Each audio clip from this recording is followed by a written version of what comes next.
Yeda munyina se brene do nyina munya daje na mohwe ene so yatena se aye ba besua de ene de ba besua no efa offenso na nanmata nkonya asase so nsem wasebie so nsebie nya do ahyase se eboboba ebusa bebi ebeduru ensuo gine manase ensuo enyinem midin ede ma mefozia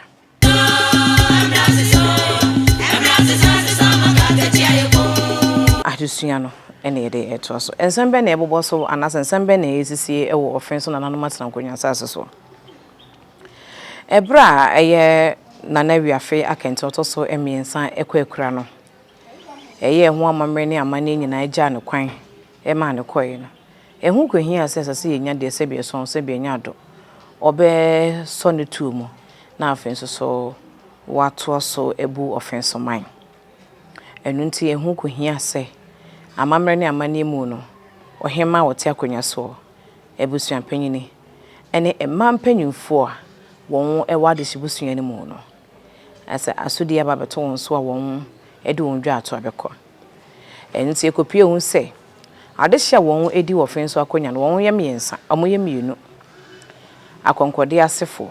ena ahweyemfo enti ekokoba se abusuan no adehia no ebayi krobe wi afi asante koso hina so tiri se ohema no na na se wanyako aye na adwene se opeso di Dr. KK Sapon eso won kom omuso mo mpene sanse Dr. KK Sapon enye won onye omoje hye na onye omoboja asoso enu nti ehu ko hia se ebusuan ne ba no mra face obi ade na ebusuan duaba na wo mbebo hu enkuru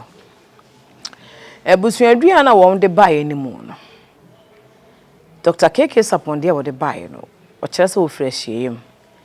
then so wo mu a ehyem fade hye no ema ne ye nnum enum no Dr. KK Sapon do ka se wo ye ne nana na wo hye na se no kokoboa wanwo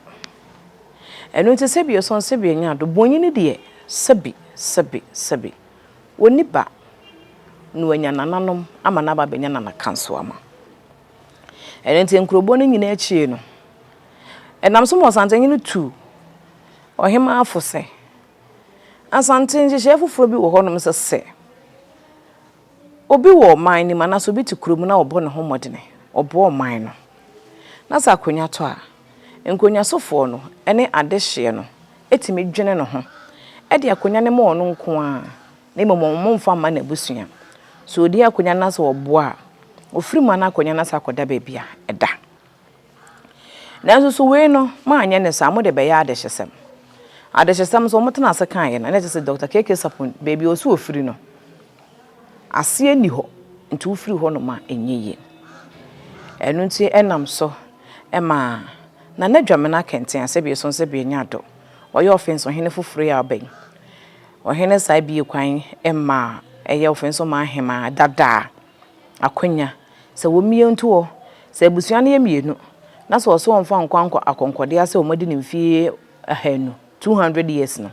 na so de beko eye ehyiaye mu a omfa nkwa na ehyiaye mu na de hye ne pie de ewo ho no enu nti okoye no okobie mu no no ayi na anyi se bebi ogina eni ogina enu nti efutu ohene de ma na nyina ebie ni ho no mu a ofaye enti ohene efre no mprensa so ne nyina na na se wanyako wa ma enu nti ohene esa hyeda efre won nyina refra de hye no efre ebusuan panyin o mudada won ano ka se won nyina mfa won wo mabesere nyina edi mra ade hye mrante no na afenso so won hwe won de bae na offenso ma hin wote so sesei no onu begina mu kra de ma ne wo faase a edu se wo hene frɛ ye no na wo sere wo hene se ne wo faase obesere bi ma no ne se ne wo faase wo sa akọ abruchi wo kokra wankra no enu sisenka wo hene bedwene no ho a ko sere wo hene senka o ma ne ntonkra no mfrɛ ne mra na so sa na wonim de wotwe de mpanyankopon ahyehye ede ama ono enu nti bra wo hene efrɛ ebusa ya wo kyere mu kyere won se won wa sebie so sebie nya do bosonom anase yanom bosom agu won so no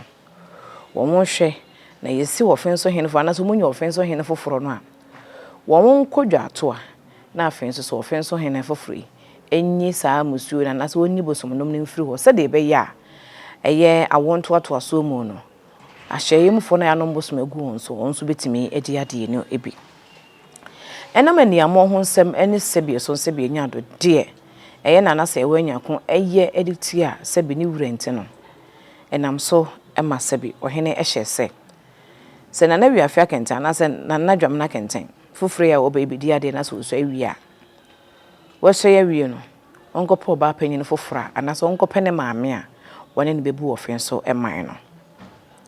amayenya offenso man hene fufuro wo so ya kire ne man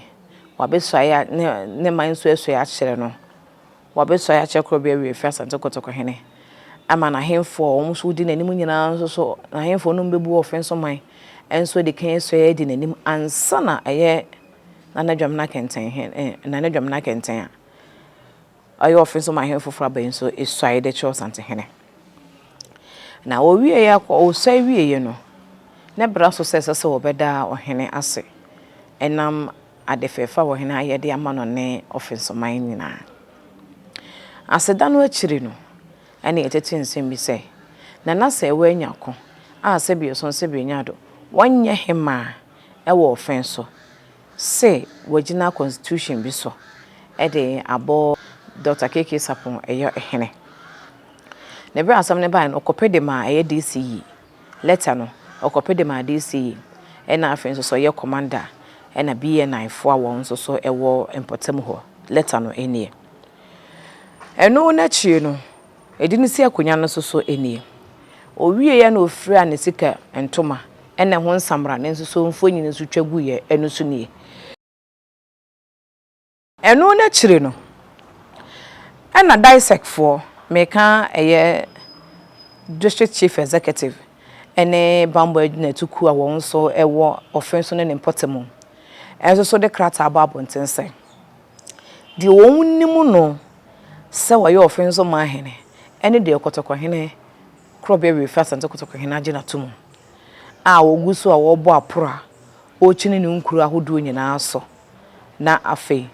woni ne na manfo nso edi enkita ho enu nti Dr. KK Sapon omu nimu no enu nti so wo ye na adwen so de mra be hye ne nsem aye de wo pe ama na fa ne ho adidi a wo boa se Dr. KK Sapon ye na adwen so wo tiesi abonten sebi no asa ne ho mra na afre no ho se wo no na ye offenso hene a de ebeto no eye ono ano epe enu nti letter no enenzo so enu ni a this year ono so ewo eye offenso